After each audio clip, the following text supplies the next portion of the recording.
جو ہے وہ لمحے ہوں گے۔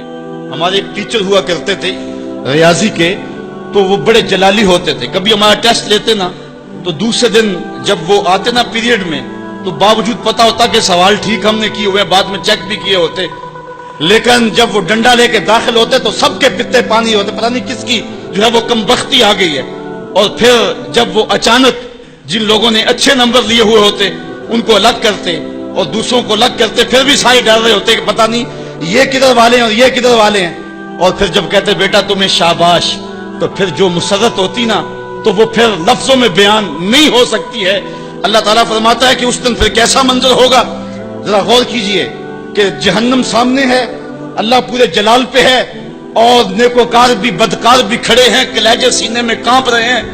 پھر اللہ تعالیٰ جو نیکوکاروں کا ان کو الگ کیا کر کے کہے گا، ایک نغمہ نہیں چھڑ جائے گا، یا ایتھا النفس المطمئنہ، اے مطمئن نفس، اے اطمینان والی جانو، ارجعی الی ربک، تم رب کی طرف آ جاؤ، تم اپنے رب کی طرف آ جاؤ، راضیۃ مرضیہ، اس حال میں تمہارا رب تم پہ راضی ہے اور تم اپنے رب پہ راضی ہو۔ یہاں مفسرین فرماتے ہیں کہ رب کا بندے پہ راضی ہونا یہ بھی بڑی بات ہے، لیکن بندے کا رب پہ راضی ہونا یہ بہت بہت بڑی بات ہے۔ بندہ تو راضی ہوتا ہی نہیں، بندہ تو دنیا پہ دیکھ لو راضی نہیں ہوتا، لیکن اس دن کیسا منظر ہوگا بندے کے راضی کا انداز فی ظلال القرآن میں دیکھیے۔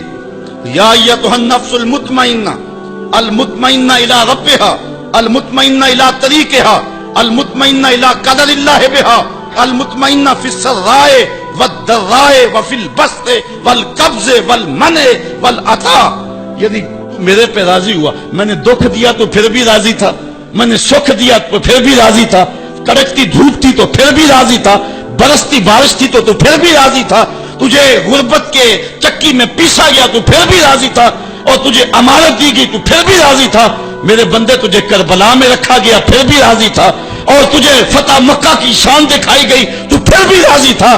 جب میرا بندہ میرے ہر کام پہ راضی ہوگا، اللہ اکبر، تو اللہ کہے گا میرے بندے آ جا ادھر، یا ایتھا النفس المطمئنہ ارجعی الی ربک، تو اپنے رب کی طرف آ جا۔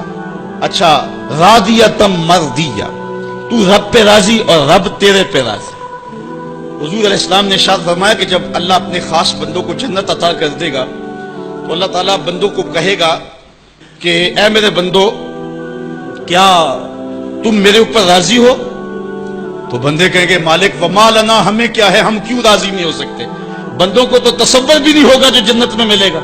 ایک بندے کی آرزو ہو کہ اسے 2.5 مرلے کا پلاٹ مل جائے تو اس کو کوئی 50 مربع لاٹ کر دے تو وہ تو خوشی سے پاگل ہو جائے گا، تو بندے کو تو تصور بھی نہیں ہوگا۔ حضور نے ارشاد فرمایا سب سے آخر میں جو شخص جنت میں جائے گا میں اس شخص کو جانتا ہوں، جہنم کے رگڑے سے کہ جب باہر نکلے گا نا تو اللہ تعالیٰ اس کو بلائے گا، کہے گا بندے بتا کیا مانگتا ہے۔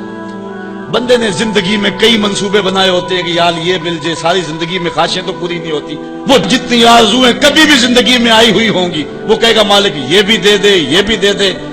اللہ کہے گا لکا ما تمنیت، اچھا جو تو نے مانگا میں نے تجھے سب کچھ دے دیا۔ بندہ تو اس پہ راضی ہوگا۔ اللہ فرماتا ہے یہ تو نے مانگا میں نے دیا نا، اس کے علاوہ جتنی زمین ہے یہ 7 بر اعظموں پہ پھیلی، اس سے 10 گنا زمین بھی جنت میں تجھے الاٹ کر دی۔ بندہ کہے گا یا رب اتسخر وانت الملک، مالک تو بادشاہ ہو کے مجھ سے مذاق کر رہے؟ بندے کے تو گمان بھی نہیں ہوگا کہ اتنا کچھ ملے گا۔ جب یہ بات حضور نے بیان فرمائی فضاحک النبی حتی بدت انیابہ، حضور اتنا مسکرائے کہ حضور کی داڑھیں نظر آنے لگی۔ اس کو تو یہ گمان تھا کہ برابر برابر بھی چھوٹ دوں تو جنت میں کسی دروازے کی چوکیداری بھی مل جائے تو غنیمت ہے۔ اتنی تو دولت جو ہے وہ اوباما کے پاس بھی نہیں ہے، پوری دنیا کے مالیاتی اداروں کے پاس بھی نہیں ہے، اتنی حکومت تو کائنات میں کسی حکمران نے نہیں کی ہے جتنا تخت و تاج کا مالک اس سب سے آخری شخص کو بنا دیا جائے گا۔ جب سب سے کم پراپرٹی جنت میں جس کی ہے وہ اتنی جگہ کا مالک ہوگا، پھر داتا گنج بخش علی حجویری کی جاگیروں کا عالم کیا ہوگا، پھر انبیاء کی جاگیروں کا عالم کیا ہوگا، امام الانبیاء کی جاگیروں کا عالم کیا ہوگا۔ اتنا کچھ دینے کے بعد میرے بندے کیا تم میرے پہ راضی ہو؟ اللہ تعالیٰ جب بندوں سے پوچھے گا تو بندے کہیں گے مالک ہمیں کیا ہوا کہ ہم راضی نہ ہو، ہم تو جو ہے وہ پھولے نہیں سما رہے۔ تو اللہ تعالیٰ فرمائے گا تمہیں ایک اور چیز دینے لگا ہوں، تو بندے جنت میں کسی کمی کو محسوس نہیں کریں گے، کہیں گے مالک اور کیا چیز رہ گئی ہے؟ تو اللہ تعالیٰ فرمائے گا بندو وہ چیز یہ ہے کہ میں تمہارے اوپر راضی ہو گیا ہوں، اب کبھی بھی ناراض نہیں ہوں گا۔ تو پھر جو مسرت ہوگی وہ دیدنی ہوگی۔ یا ایتھا النفس المطمئنہ ارجعی الی ربک راضیۃ مرضیہ فادخلی فی عبادی، میرے خاص بندوں میں داخل ہو جا، وادخلی جنتی، اور میری جنت میں داخل ہو جا۔